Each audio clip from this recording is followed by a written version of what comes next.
Sapo que chama chuva e que diz que foi, não foi. A mulher que pega foice tem o traje de viúva. Raposa que come uva tem o dente degotado. Homem que faz machado já pode chamar ferreiro. Nego do beiço coveiro tem o pé aparentado.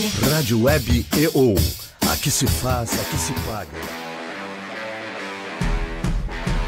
Desde 1956, para Ivupens, qualidade é norma obrigatória. Por isso, toda vez que você precisar de tubos pretos, galvanizados e plásticos à pronta entrega, em todas as bitolas, é recomendável conhecer propostas Ivupens, porque sua obra não pode parar. Ivupens, na Presidente Roosevelt, 865, Porto Alegre. Mãos à obra.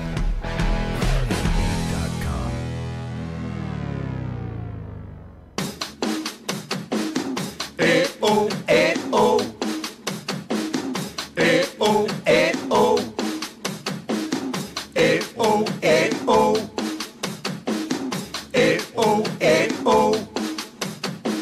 Sapo que chama chuva e que diz que foi, não foi. A mulher que pega foice tem o traje de viúva. Raposa que come uva tem o dente degotado. Homem que faz machado já pode chamar ferreiro. Nego do beiço coveiro tem o pé aparentado. Rádio Web EO. Aqui se faz, aqui se paga.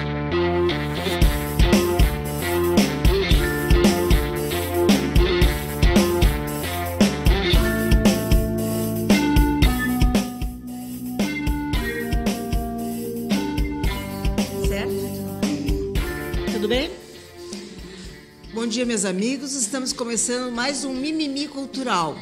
Hoje com a presença dos representantes da diretoria executiva do Conselho de Participação e Desenvolvimento da Comunidade Negra do Rio Grande do Sul. Ao meu lado, Celso Procópio, Lúcia Brito Pereira e o Birajara Toledo. Eu quero saber, primeiro vamos ter que discutir, né? Porque a gente sabe que houve um incidente na posse de vocês, que teria que ser contornado e não ficou muito claro por quê. Celso, me explica, por que a parte governamental não foi chamada na hora da posse? Bom dia, é sempre um prazer poder ter a oportunidade de falar sobre as coisas da minha comunidade negra, né, do Estado. Como em todo lugar e como tudo que tem um viés que é para nós, tem essa conturbação da máquina pública. E como tudo que tem um ente humano, ele também traz esses problemas. Então, o problema cerimonial, o problema da organização, foi uma luta tremenda para isso, para que aquela posse efetivamente acontecesse. E essa falha vem em decorrência desses problemas, né? Porque nós tivemos um espaço marcado, por exemplo, naquela mesma data para a sala de convergência e descobrimos no dia que era no plenarinho. Sim. Então, todas as outras organizações partiram da sociedade civil, tal como alimentação, apoio para... Nós não tivemos as fichas para as pessoas entrassem, fizessem seu credenciamento, participassem, para a gente mensurar quantos estavam lá. Sim. Então, todos esses entraves tivemos ali e tivemos uma falha grave aí no cerimonial, mas que a gente também vai procurar agora... Superável, né? Superar, com certeza, porque o Conselho ele tem que demandar os problemas da nossa comunidade para o governo. E não é o Conselho contra o governo, é o Conselho falando das nossas necessidades da comunidade para o governo e cobrando e fiscalizando que saia as políticas públicas para a nossa comunidade. Então, a gente não pode também fomentar a animosidade. Sim. A gente tem que viver para frente e tem muita coisa para fazer. Uhum. Então, a gente tem que se debruçar nisso também. Vocês já chegaram, vocês recém tomaram posse, mas vocês já fizeram um planejamento de como vocês vão atuar? Nós, enquanto... Teve um momento ali de disputa, onde cada um de nós apresentou minimamente o que gostaria de fazer. E depois disso nós tivemos uma reunião, essa executiva, onde nós já alinhamos alguns pontos que fechavam realmente em comum para aquilo que a gente pretende fazer dentro do Conselho, que é uma gestão que busca oportunizar a geração de renda. Porque se não botar renda na comunidade, de uma forma ou de outra, ou com um projeto, ou através de uma política que vai melhorar a qualidade de vida, efetivamente não vai se fazer nada. Como é que vai ser esse operacional de renda, geração de renda? Hoje tem muitos projetos, principalmente para a linha racial, para a nossa pauta mesmo, que eles ficam sem proposta. A gente desenvolveu uma força-tarefa através das comissões temáticas. Nós já instituímos na primeira reunião da reunião plenária do Conselho 6 grupos temáticos. Nós voltamos a editar aquilo que já teve. Já teve, no passado já teve. Já teve no passado. E funcionava. Pois então o que é bom a gente tem que aproveitar. Sim. E convidar não só as pessoas que estão dentro do colegiado do CODENE, mas outras entidades importantíssimas que venham se somar a nós para fazer parte dessas comissões temáticas. Sim. E abastecer. Por exemplo, nós estávamos falando, reuni com o professor Biran dessa semana, falando sobre a saúde. Nós temos receita, temos condições de buscar e fiscalizar, principalmente, que é uma das nossas atribuições enquanto Conselho, sobre a saúde. Tem a Resolução 98, nós estamos conversando sobre ela, onde vai trazer alguns recursos, vai aportar alguns recursos para alguns municípios que têm comunidade quilombola. Aí o que acontece? O Conselho tem que fiscalizar, o Conselho tem que cobrar da saúde, da Secretaria de Saúde, quais estão nessa lista, que já solicitaram recurso, e os que estão recebendo, se estão de fato, efetivamente, aplicando na saúde quilombola. Então, desta forma, a gente começa a gerar qualidade de vida no quilombo e começa a gerar também receita, porque se tem qualidade de vida, consegue produzir. Claro. Me diz uma coisa, Lúcia, tu estás como representante governamental ou uma entidade civil? Representante governamental, Secretaria de Educação. Pois é, na verdade eu conheço o trabalho da Lúcia, porque nós já trabalhamos juntas, acho que uns 20 anos atrás, né? Mas mesmo assim trabalhamos, e a gente sabe o tipo de atividade ela desenvolve. Então eu gostaria que tu falasse um pouquinho da atividade da Secretaria, né? Sim. Bom, eu trabalho na assessoria das relações étnicas, tentando construir políticas para a comunidade negra, políticas públicas para a comunidade negra na escola pública. Sim. Então, esse é o viés do meu trabalho. Então, se tem muita coisa para fazer, romper o ciclo vicioso, não é, do racismo é muito difícil. O racismo estrutural ele é muito grande e cada dia é uma briga para que realmente as políticas sejam implementadas. Bom, este é um ponto. De um outro lado, a gente corre para fazer com que as coisas aconteçam. E uma delas foi a institucionalização do plano estadual para a implementação das diretrizes curriculares no Rio Grande do Sul. Então, existe a Lei 10.639 e o Rio Grande do Sul agora tem um plano, não é? Com base também no Plano Nacional para a Educação Étnico-Racial. Então, nós temos esse plano que ele dá diretrizes legais e pedagógicas para o trabalho na sala de aula. Então, este é um ponto. Nós temos reuniões sistemáticas com as assessorias no interior, que são 30 assessoras. Então, a gente orienta... Ligadas às CREs, como é que é? São coordenadorias. Nas coordenadorias tem a representação étnico-racial, assessora étnico-racial. O trabalho dela é fomentar as diretrizes ditas ou dadas pela Secretaria de Educação. Não é? Então, nós temos um plano. O ano passado, nós fizemos um trabalho com as escolas de ensino normal, que são 100 escolas no Rio Grande do Sul, e nós trabalhamos com professoras e orientadoras pedagógicas. Qual era o trabalho desse pessoal, dessas escolas? Eles tinham que pensar um projeto, desenvolver o projeto e fazer um relatório. E isso foi feito, então, nesse relatório, que resultou, então, num livro contando essas experiências dessas escolas normais. Por que escola de magistério? porque essas professoras são aquelas que vão trabalhar na educação infantil, na educação de jovens e adultos nos anos iniciais. Então, é importante que essas formadoras tenham este viés, não é, da questão étnico-racial, que a gente sabe que é bastante difícil ainda, né? Passado 16 anos, então, assim, sempre falando num cômputo geral, passado 16 anos da Lei 10.639, ainda temos muita dificuldade, muita resistência e muito desconhecimento, principalmente desconhecimento legal. Porque a gente tem a LDB, a Lei de Diretrizes e Bases, é que direciona o nosso trabalho. E as pessoas fazem de conta que não mudou, que a Lei 10.639 não mudou os artigos e direciona para a gente trabalhar a questão étnico-racial. Que, infelizmente, algumas pessoas ainda ficam pensando que falar em relações étnicas fica para nós, negras e negros. Não é para a sociedade, é para a educação em geral. Tem que pegar todo mundo. Certo, mas o trabalho ele é sempre muito enriquecedor, sim, não é? É sempre instigante, cada dia um desafio e parece, agora a gente vai ter um outro mega evento. Pode divulgar o mega evento. Que se trata, então, da educação escolar quilombola.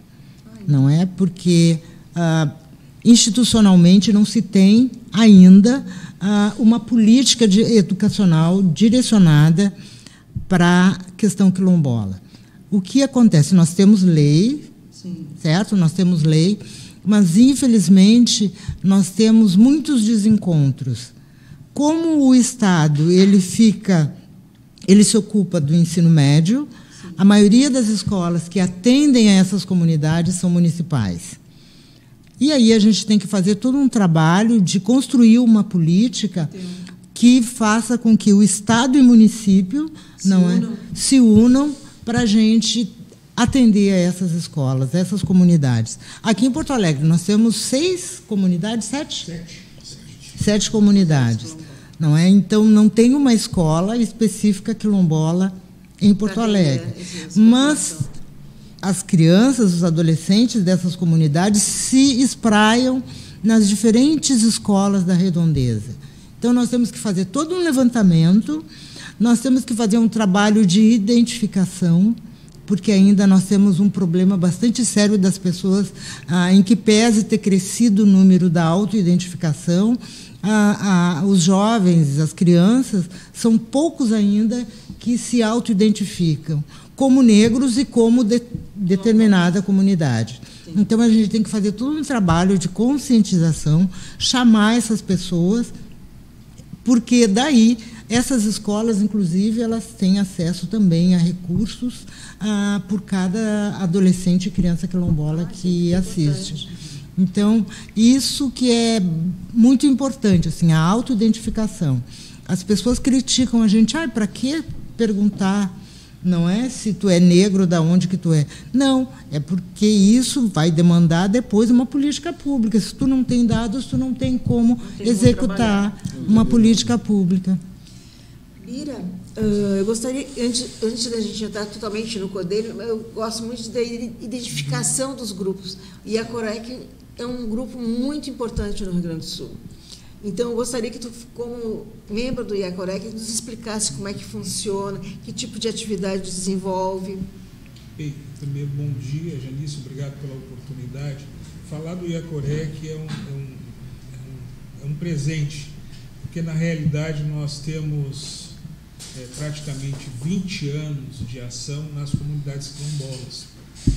E dá para esse ano nós estamos completando 19 anos, praticamente, não, para 19, 20 anos, desde o nosso primeiro contato com a comunidade quilombola de Casca no 4º distrito de Mostardas. O Iacorec praticamente surge aí, a partir do contato com a antropóloga Ilka Boaventura Leite, que desenvolveu o laudo antropológico naquela comunidade. Nós somos convidados, enquanto militantes do movimento social negro, naquela época ainda militávamos no MNU, para contribuir com o processo de formalização de representação daquela comunidade. Então, foi um exercício de cidadania, né, que nós desenvolvemos. Para ter uma ideia, né, de maio a outubro de 1999, nós nos reuníamos pelo menos dois sábados por mês, discutindo com a comunidade o que era um estatuto. Assim como existe a Constituição para o país, existe a Constituição estadual e a Lei de Diretriz e a Lei Orgânica dos Municípios, o que rege o estatuto? O fortalecimento das relações, essas questões relativas à participação e do ponto de vista da representação formal. A partir dessa experiência, em 2000, nós apresentamos ao CODENE um curso para a formação de atuadores em comunidades quilombolas.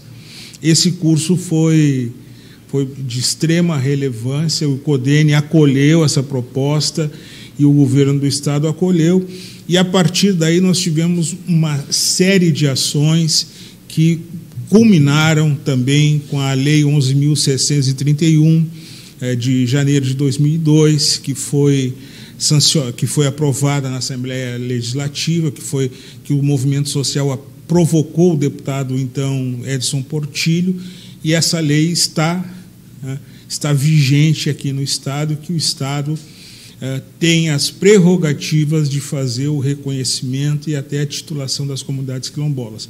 O IACOREC tem acompanhado, felizmente, desde essa formação da lei estadual.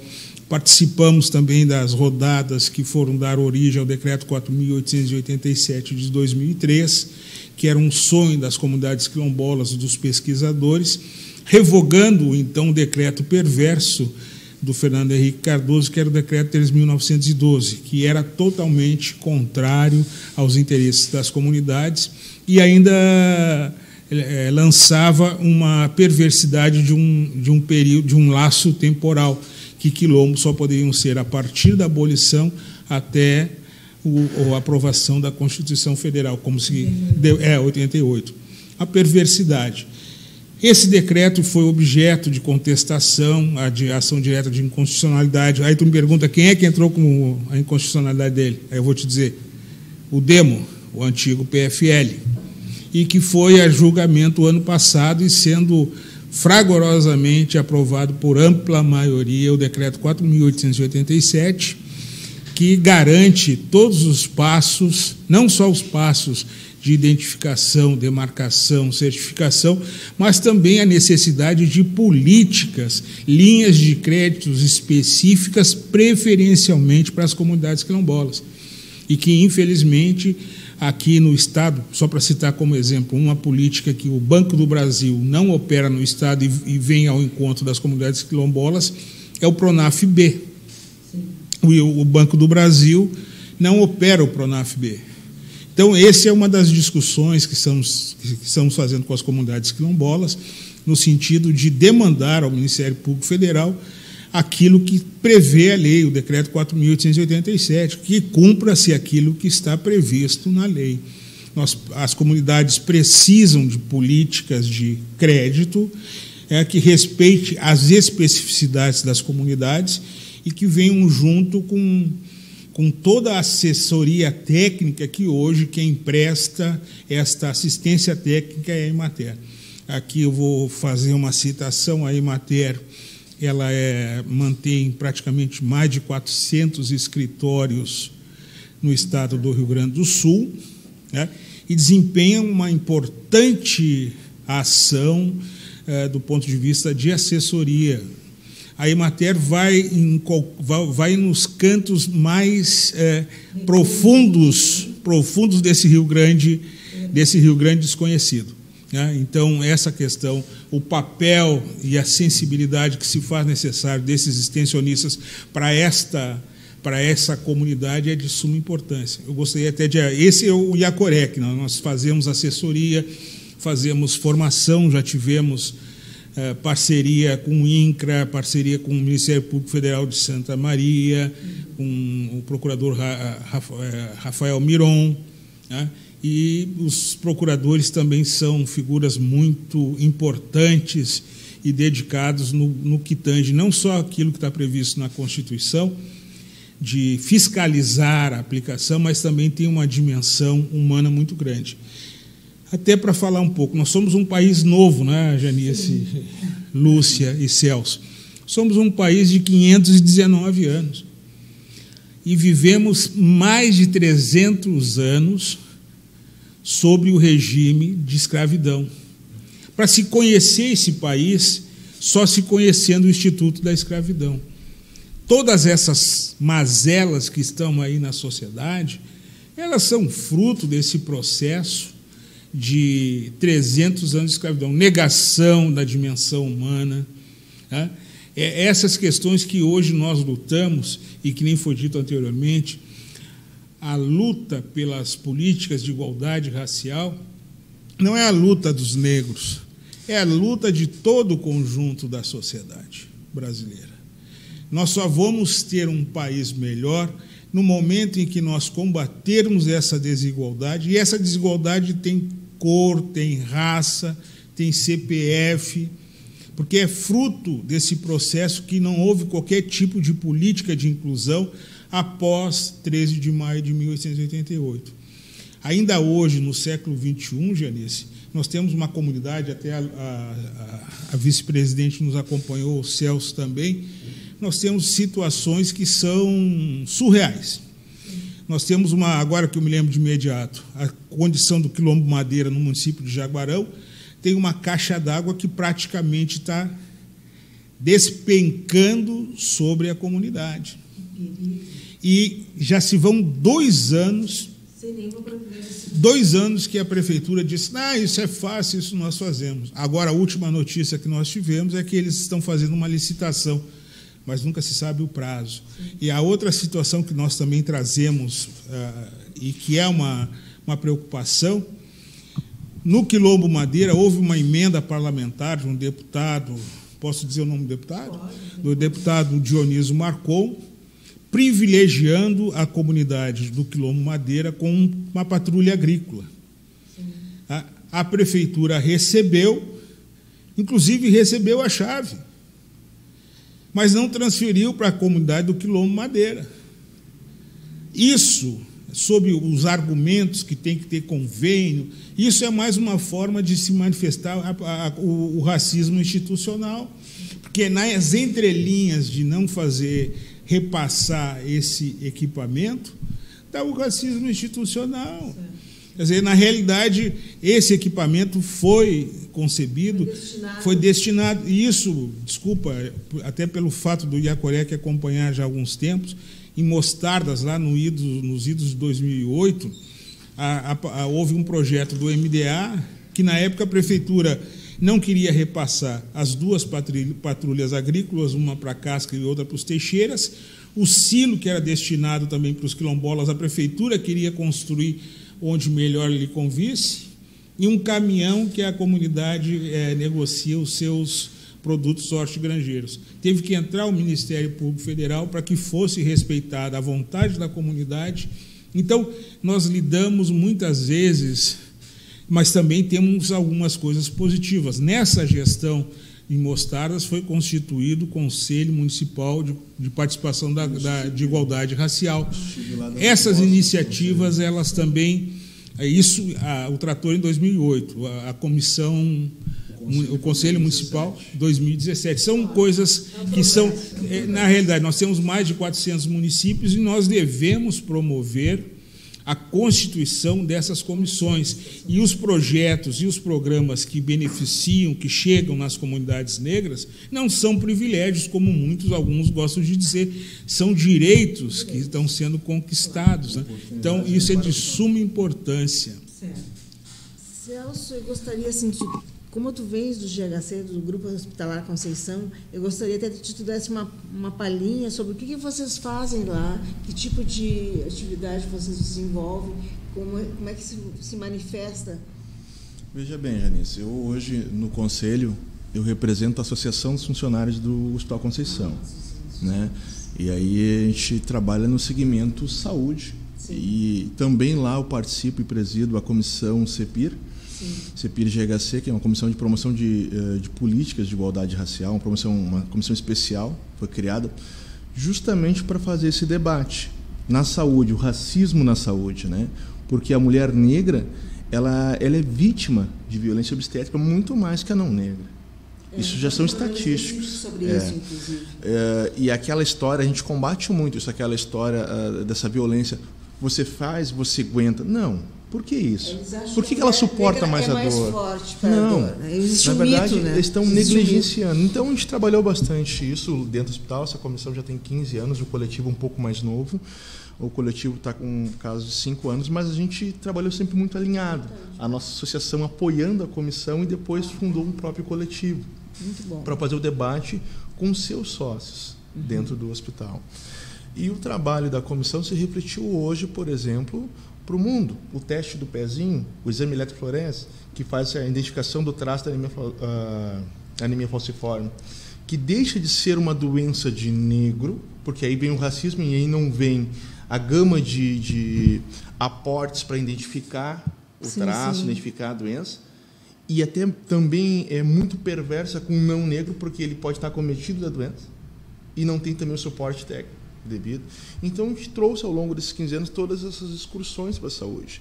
Uma outra coisa que o professor Birra estava falando agora, sobre a questão da comunidade quilombola, o Hospital Conceição, nós tivemos foi a primeira instituição nacional que começou a fazer a compra das comunidades, diretamente das comunidades quilombolas, fortalecendo, gerando renda e fortalecendo lá as comunidades no campo. E aí tinha esses entraves. Patrulha agrícola, caminhão para fazer entrega semanal. Então, a gente sabe bem o que é esses entraves para se manter. E claro que hoje é muito reduzida essa compra, muito dificultoso, por N coisas que está acontecendo no país, né? Mas, a partir dali, também o Exército começou a comprar diretamente da comunidade. Então, isso fortalece a comunidade, não marginaliza essa população nos grandes centros, que às vezes tem que abandonar. Nós tivemos na comunidade de Casca, no fórum, achei muito bacana a iniciativa. Enfermeira da comunidade, que tem a linguagem da comunidade, está se formando agora, né? Aquela moça, qual é mesmo o nome dela? Alexandra. Se formando, e ela disse: eu quero atuar com o meu povo, com a minha comunidade. Porque ela entende que mesmo o médico prescrevendo um determinado medicamento, alguém vai dar um chá. Alguém tem horários específicos para aquela alimentação que é diferenciada. Então, ter alguém que tem um elo, um laço com a comunidade. Hoje mesmo eu estava conversando, a gente tem algumas atividades sobre acessibilidade, e eu estava fortalecendo lá o quilombola Jorge Amaro. Disse: não, é importante que essa pessoa esteja aqui, é um nosso doutor quilombola, que se formou em 3 anos, enquanto os outros se formam em 4 anos. Então, a gente sabe a luta ainda maior, alguém que passava fome. E hoje é um doutor. E as pessoas talvez não tenham dado todo o reconhecimento do trabalho dele. Jorge Amaro. Ele é eu chamo ele de super secretário, né? Ele é secretário do Planejamento, Turismo, Planejamento, Turismo e Meio Ambiente. Aonde? Na cidade de Mostardas.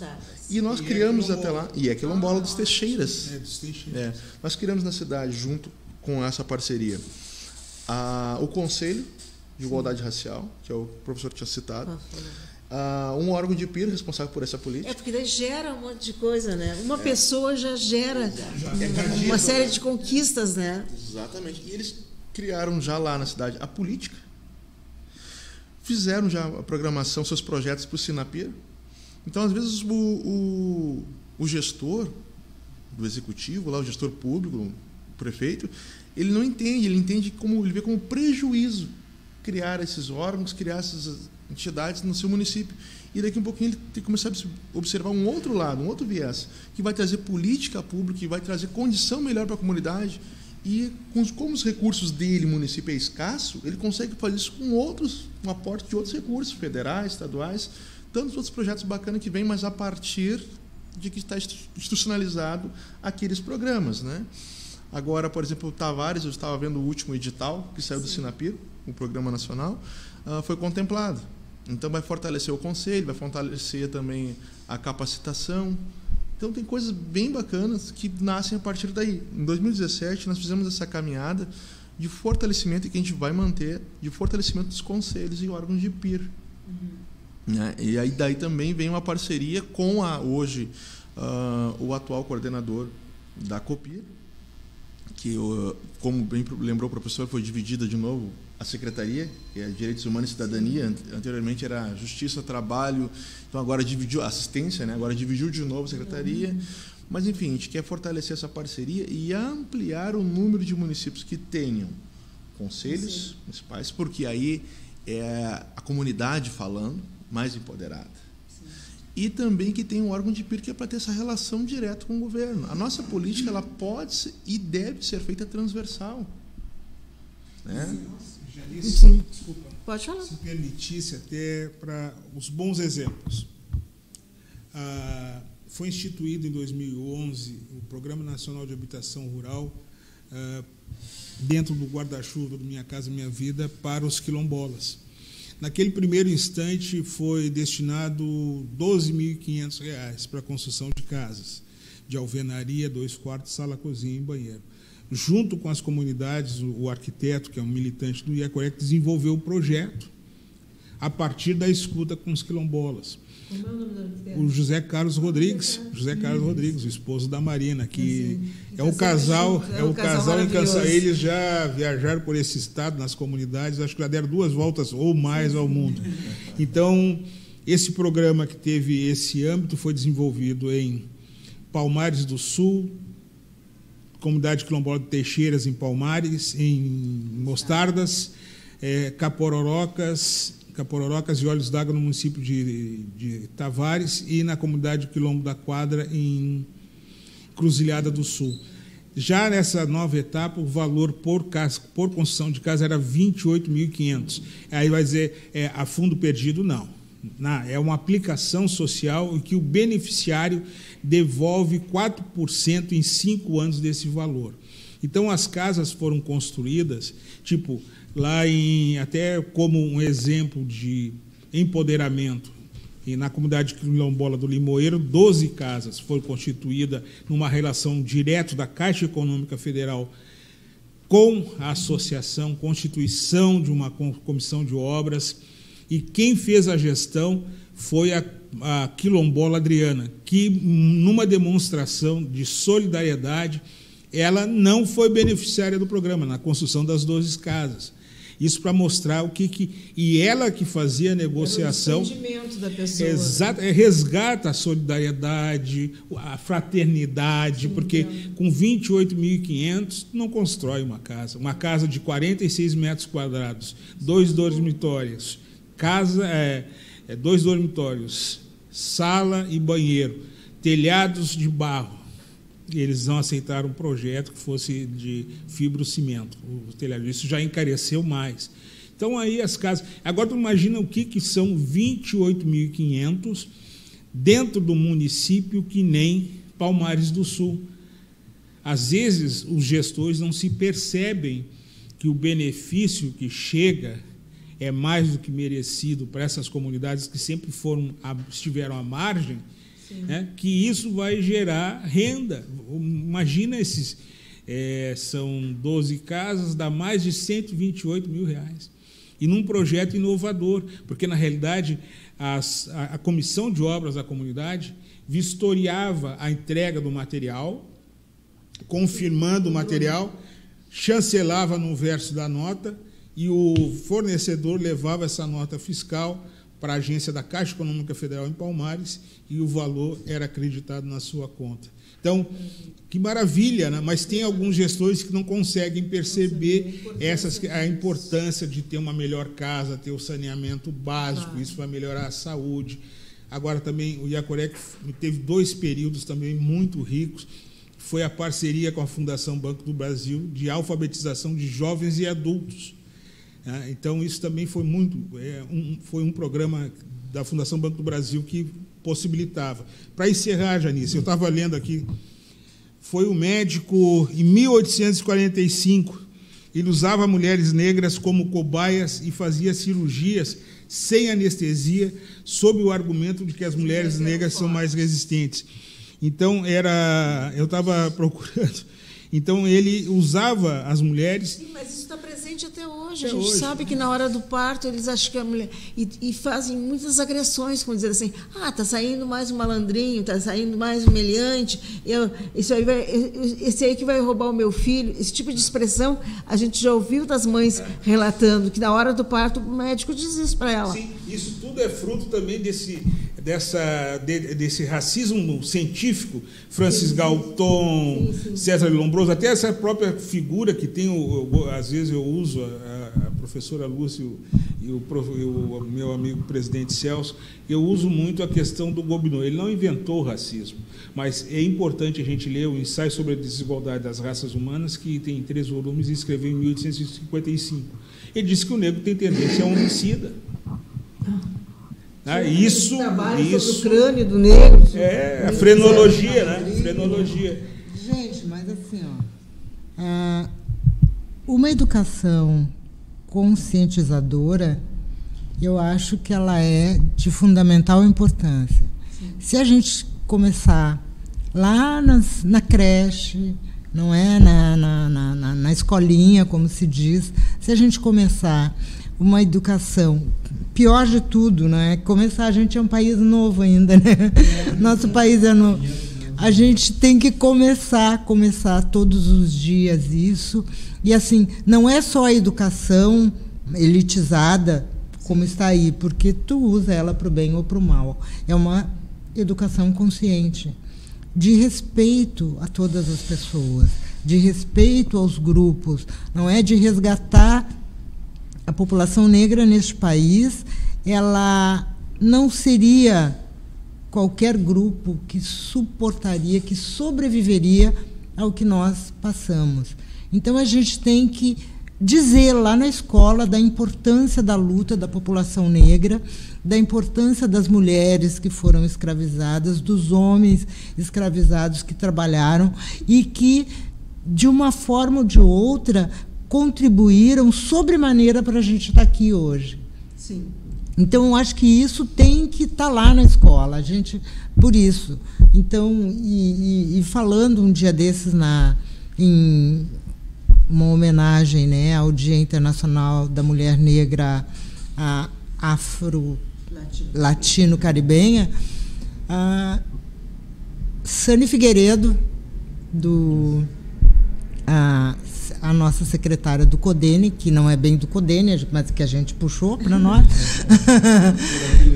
Por afinidade. E ela estava dizendo, né, então, semelhante às mulheres negras cobaia, então, que tinham mulheres negras para procriar.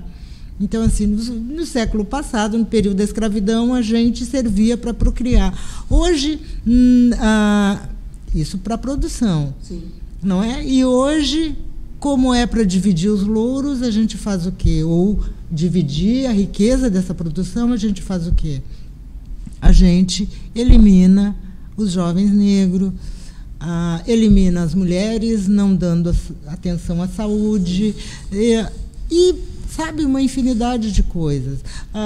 Utilizando-se do próprio racismo institucional. Quando eu sento em cima de um projeto, faço de conta que não vejo, a gente não tem noção, ou até nós temos noção, como isso vai reverberar de uma forma que vai acabar prejudicando principalmente quem? A nossa comunidade.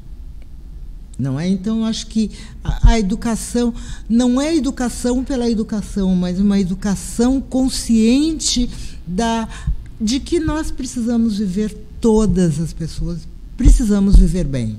Não é? Então, como diz o lema da Marcha das Mulheres, né, pelo bem viver, não é? E o bem viver não é o lucro e o lucro. O bem viver é tu estar bem, ter a tua saúde. Na comunidade da Queimada, a dona Marta me disse assim, olha, tem médico lá, mas o médico vai uma vez, a cada 2 meses. Meu Deus.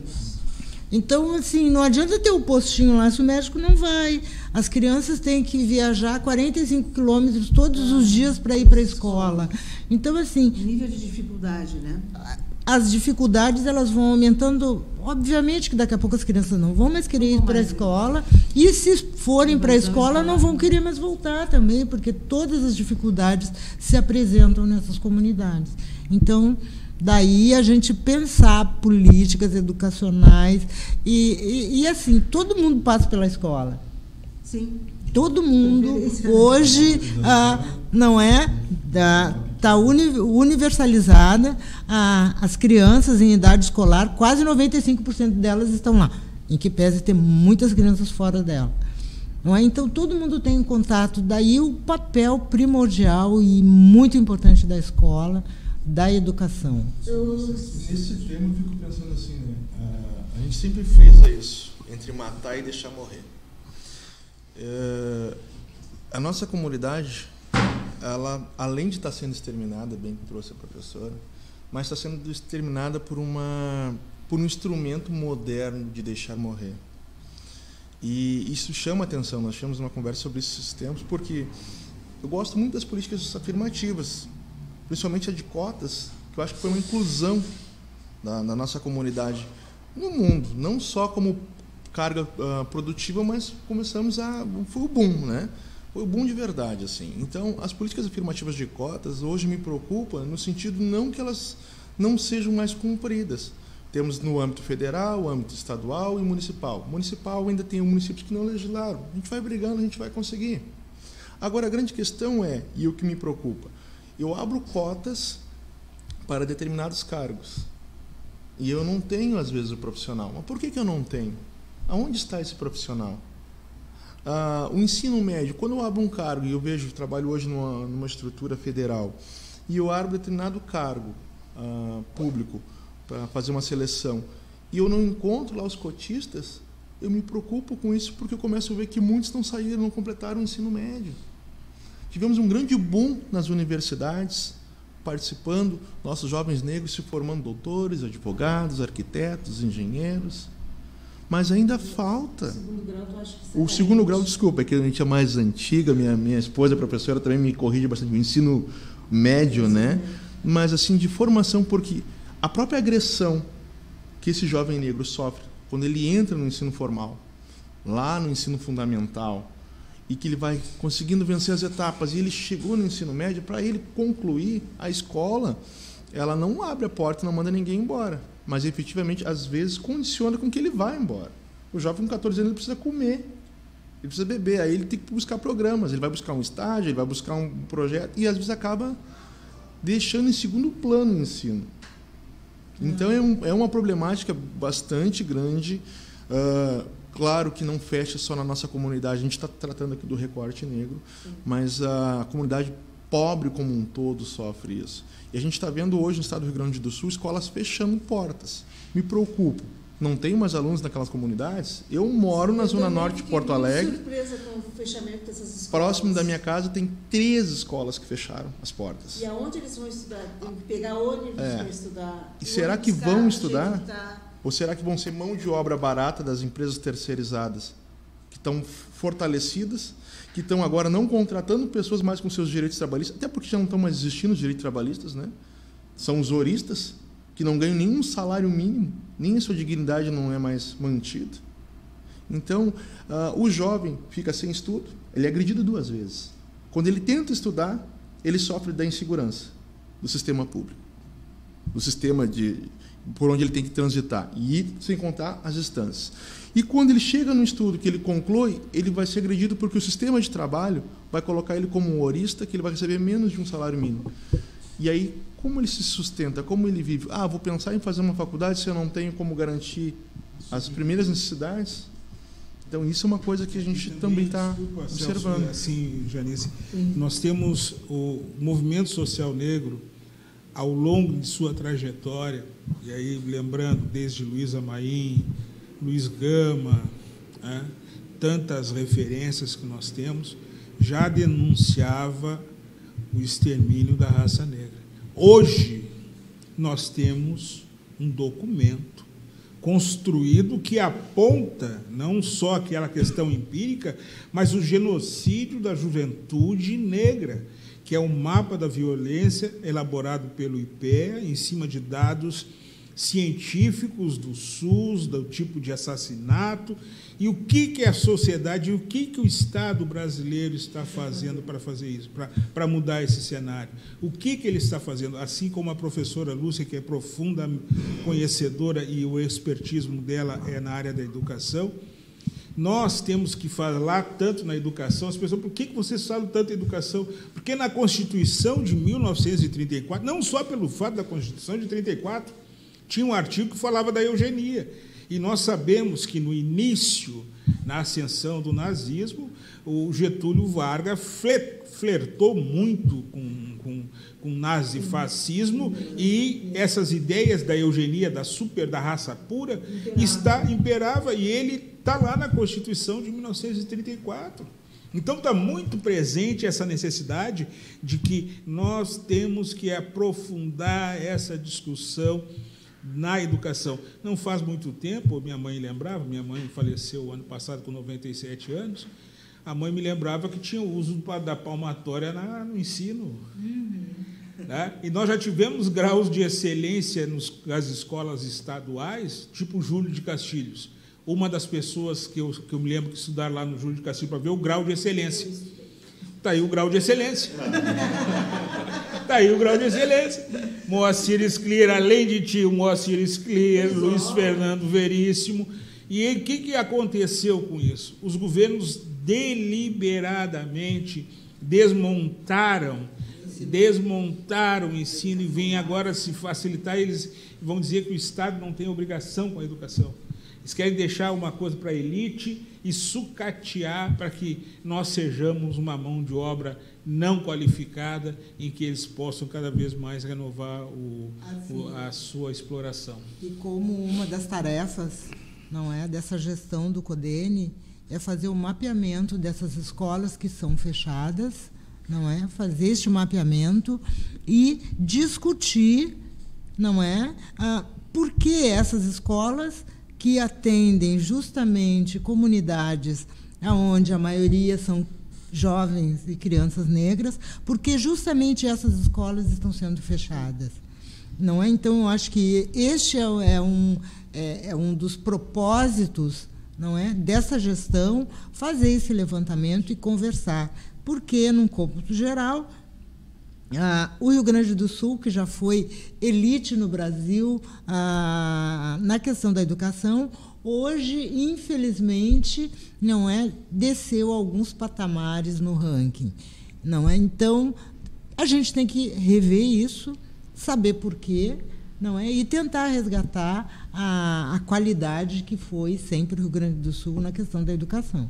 Eu gostaria, Janice, antes de encerrar, a professora Lúcia está aqui, eu vou poder homenageá-la como uma educadora extremamente engajada nessa questão. A professora Adriana, que também teve um papel muito importante quando teve na Secretaria de Educação e Cultura também. São pessoas que a gente não pode deixar, sem falar nas heroínas anônimas, também que dão o seu suor, o seu sangue, a sua vida, e também de prestar uma homenagem à professora doutora Petronilha, que tem uma contribuição. E também, já encerrando, eu dizer assim, olha,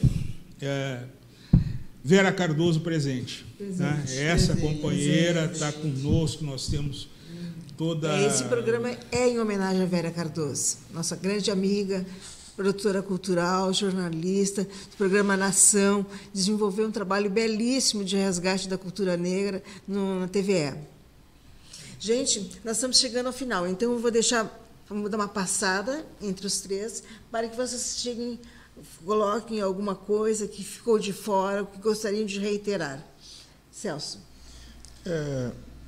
O Conselho, o meu desejo, o desejo da plenária do Conselho, a gente já esteve conversando na primeira oportunidade que tivemos, é de fazer a diferença nessa gestão, colaborando com a nossa comunidade.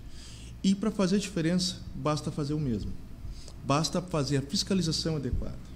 Basta normatizar o que é de nossa competência e cobrar o que os outros façam o que é de competência deles. Então, a gente vai estar lá para fazer isto. Eu não tenho desejo de estar à frente de muitas coisas, mas quero que o conselho esteja à frente e que os conselheiros tomem para si, que a comunidade tome para si este que é um dos órgãos.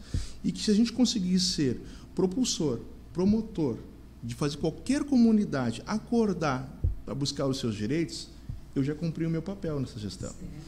Porque eu acho que é isso, acho que a gente tem bastante direito, e quando eu falo em gerar, eu sempre me preocupo nisso, eu falo em gerar renda, eu não falo em levar a renda de porta em porta, eu falo em falar as pessoas acordarem para descobrirem a gama de oportunidades que elas têm ali na frente, que a coisa pública fecha os olhos.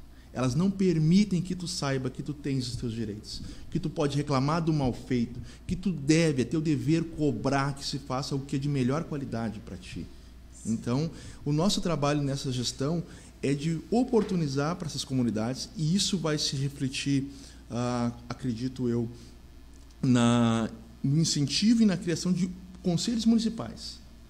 A gente está iniciando com um número X de conselhos municipais, eu não sei dizer apontamento agora, porque essa semana já está modificando também esse cenário, mas a gente vai ter esse dado divulgado e a gente vai ter, com certeza, a meta aí é dobrar o número de conselhos municipais, e com isso a gente vai dobrar o número de companheiros, de pessoas que vão estar falando da nossa política no estado do Rio Grande do Sul. Vamos medir depois, nos próximos 2 anos, o que isso vai reverter, mas com certeza é muito mais atividades, é falando mais sobre saúde, é falando mais sobre a nossa negritude, a nossa afirmação. A gente vive num país que é muito hostil ser negro. E a gente está descobrindo, sim, agora, que eu posso levantar, dizer que sou negro e que eu não vou diretamente para o paredão.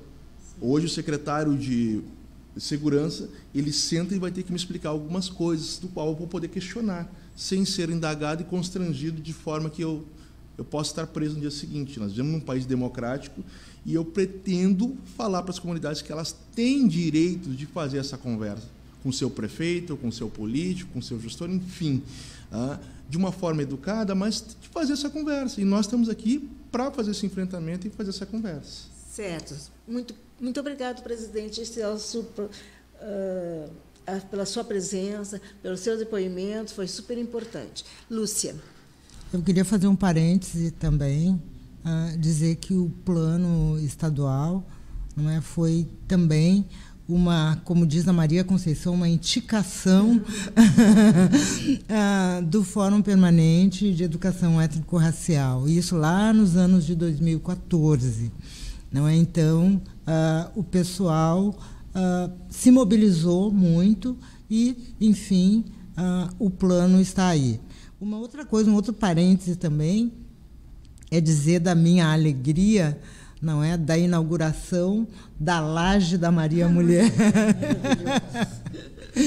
Conceição sempre muito inspiradora, muito criativa, Então, a nossa sede está em obras desde 2014 e por conta, então, de uma parceria com o Ministério Público do Trabalho, a sede está, então, voltando ao normal. Então, o nosso encontro de sábado foi muito emocionante, foi muito bonito de rever, várias das Marias, como se diz, a gente sai da Maria, mas a Maria não sai da gente. E, no mais, em relação a dizer que se faz muita coisa, que às vezes a gente fala, a nossa fala é meio indignada, mas nos últimos 30 anos se teve uma construção relacionada à política pública para a população negra sem precedentes na história do país. Então, isso não dá para dizer que não aconteceu. Entretanto, as lutas cotidianas, as lutas diárias, elas se tornam muito difíceis. As lutas solitárias, É verdade. Então, vamos torcer, para que mais pessoas estejam, mais pessoas negras, mais pessoas comprometidas estejam nos espaços de decisão. Porque isso, com certeza, a gente vai ter um salto de qualidade. E que a gente faça valer políticas de Estado. Ótimo. Não é? Então, Muito isso obrigada. é bastante importante. Muito obrigada pela participação. Eu que agradeço o convite. Obrigada. Bira Toledo. Bem, que nós possamos retornar. É o meu primeiro pedido. Sim, claro. Para Esse que espaço nós- será sempre nosso. Para que nós possamos fazer uma prestação de contas Com certeza serão cobrados. que bom, daquilo que nós almejamos e colocamos como prioridades aí do Conselho de Desenvolvimento e Participação da Comunidade Negra do Rio Grande do Sul. Na realidade, nós, como falei, a gente tem um Rio Grande profundo e é o nosso papel, dentro daquilo que é possível, levar esse conselho para essas comunidades que ficam nesses longínquos pagos. Vai ser difícil, mas também é uma das propostas que nós possamos estar realizando, né, meu presidente, né, minha vice-presidente, audiências públicas em municípios, o CODENE conversando com o poder público municipal, ouvindo as demandas, as reivindicações, e que, na realidade, que nem a professora Lúcia falou, nós temos uma demanda reprimida de 300 anos de negação de humanidade. Nós éramos, até 1888, coisas. Nós éramos arrolados em testamentos como bens semoventes. Então, a partir de 14 de maio de 1800, nós passamos a ser gente. Gente que eles não querem nesse país. A elite marginal que defendia a continuidade da escravidão não quer aqui. Mas nós estamos aqui e aqui vamos ficar e aqui nós vamos nos reinventar e exigir aquilo que é de direito. Não é nenhum privilégio. Eles têm que ter em claro que os poderes constituídos, eles têm uma dívida e nós vamos fazer valer aquilo que está na Constituição Federal. É direito que a gente não abre mão e nós queremos ser tratados com dignidade. Nas abordagens policiais, nós queremos ser tratados com dignidade, não desrespeitosamente, que nem muitas vezes os nossos jovens são agredidos. Na repartição pública também temos que ter um tratamento digno, e é isso que nós queremos, ser cidadão pleno no Brasil do século XXI e dos séculos que hão de vir ainda. Obrigado. Muito obrigado, Bira Toledo. Sempre exemplar no teu discurso, adoro. Meus amigos, nós estamos terminando mais um Mimimi Cultural. Na próxima terça-feira teremos 2 agitadores culturais, o Marcos Monteiro, do Chapéu Acústico, e Luciano Riques, da Escadaria da Borges. Contamos com a sua presença e até lá.